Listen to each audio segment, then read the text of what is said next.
When power goes too far. When Abigail Carter boarded Horizon Airways Flight 762, she was a first-class passenger and a woman who had fought tooth and nail for her success. But by the time the plane touched down, she would be dragged from her seat, humiliated, and stripped of the status she'd rightfully earned, all because someone decided she didn't belong. What they didn't realize was that they'd chosen the wrong target. This wasn't just about a flight. It was about power, control, and the tipping point where injustice becomes unbearable. By the end of this ordeal, careers would crumble, reputations would shatter, and the world would witness Abigail flip the script in a way no one anticipated. So what would you do in her shoes? Would you push back, or would you let them win? Chapter 2. The Red Flags. Abigail settled into seat 2A, smoothing the creases of her crisp charcoal blazer. The gentle buzz of chatter and the plush atmosphere of the first-class cabin offered a fleeting sense of peace. But that calm didn't last. A man in seat 3C, Miles Grayson, eyed her with a smug grin. His sharp stare carried a familiar sting, disdain.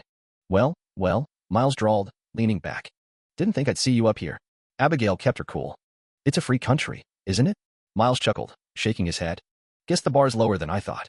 Before she could fire back, a flight attendant, Sarah Jennings, approached. Her face was neutral, but there was a flicker of unease in her stance. Ma'am, could I see your boarding pass again? She asked. Abigail frowned. I scanned it at the gate. Is something wrong? Sarah darted a quick glance over her shoulder. Following her line of sight, Abigail spotted Captain Thomas Blake near the cockpit, arms folded, his expression a blank slate. Just a routine check, Sarah said, too fast. We've had some mix-ups recently. Something about her tone felt off. Abigail handed over her phone, and Sarah studied the digital pass. For a split second, her fingers tightened around it before she gave it back. Looks good, she said, but her voice didn't match her words. As Sarah walked off, a knot twisted in Abigail's gut. Across the aisle, an older woman, Evelyn Harper, a seasoned traveler, leaned closer. Don't let them rattle you, she whispered. I've seen this nonsense before. It's awful. Abigail offered a small, appreciative nod. I don't roll over for anyone. But the brief camaraderie wouldn't last. Chapter 3. The Trap. Minutes later, Sarah returned, this time with another attendant, Ryan Kessler, in tow. Ms.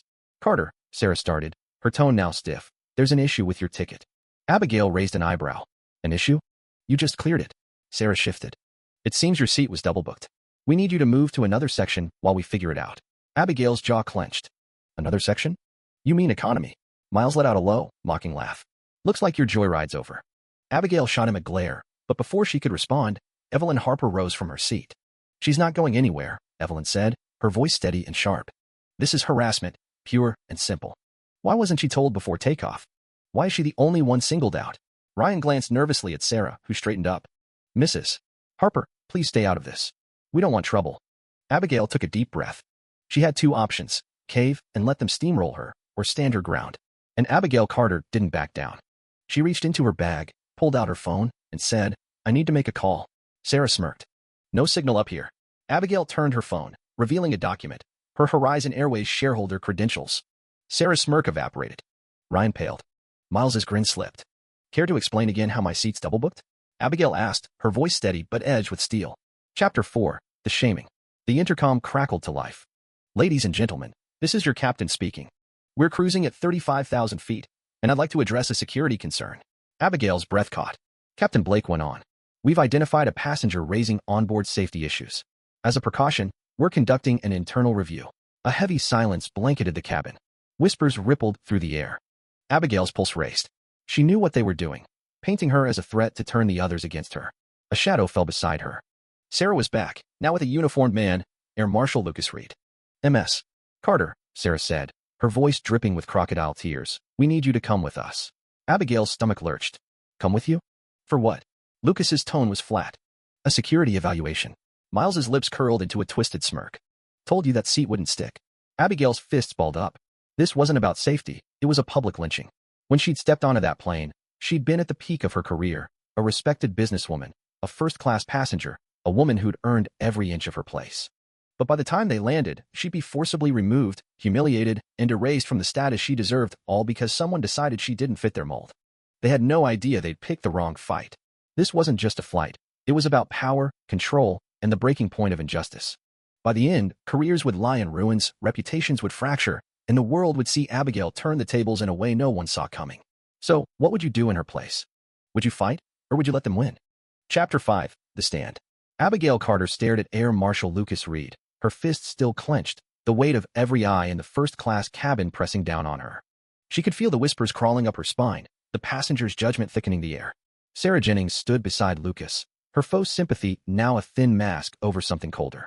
Miles Grayson lounged in his seat, smirking like he'd just won a bet. Abigail's mind raced.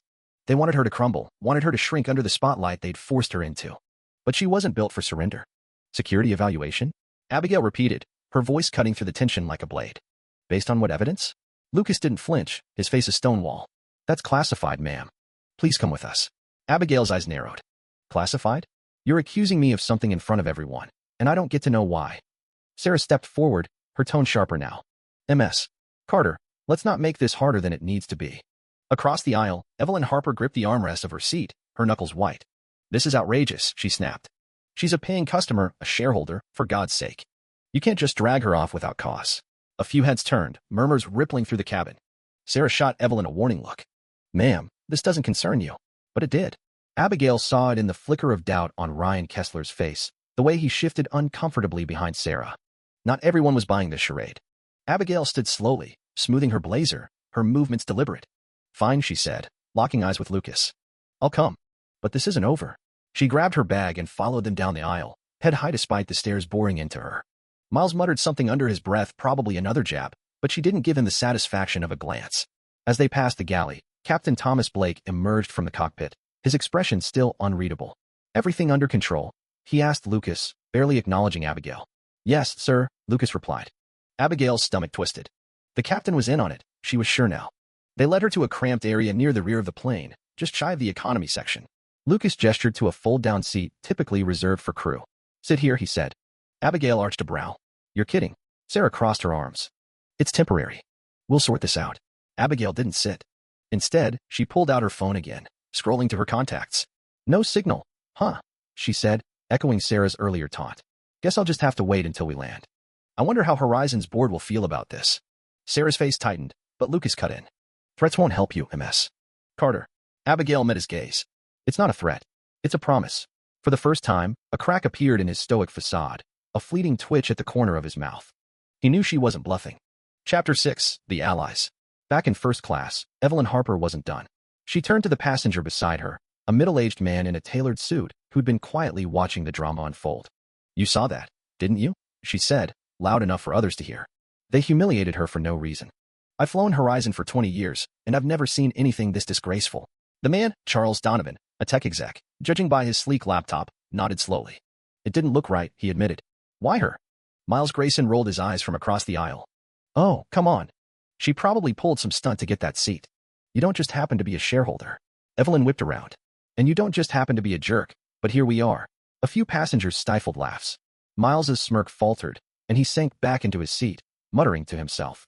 Meanwhile, in economy, Abigail sat, reluctantly, on the fold-down seat, her bag clutched in her lap. The hum of the engines vibrated through the metal frame, a constant reminder of her demotion. But she wasn't alone for long. A young woman in a nearby row, mid-20s with a backpack stuffed under her seat, leaned over. Hey, she said softly. I saw what happened up there. Are you okay? Abigail glanced at her, Lila Moreno, according to the name tag on her back.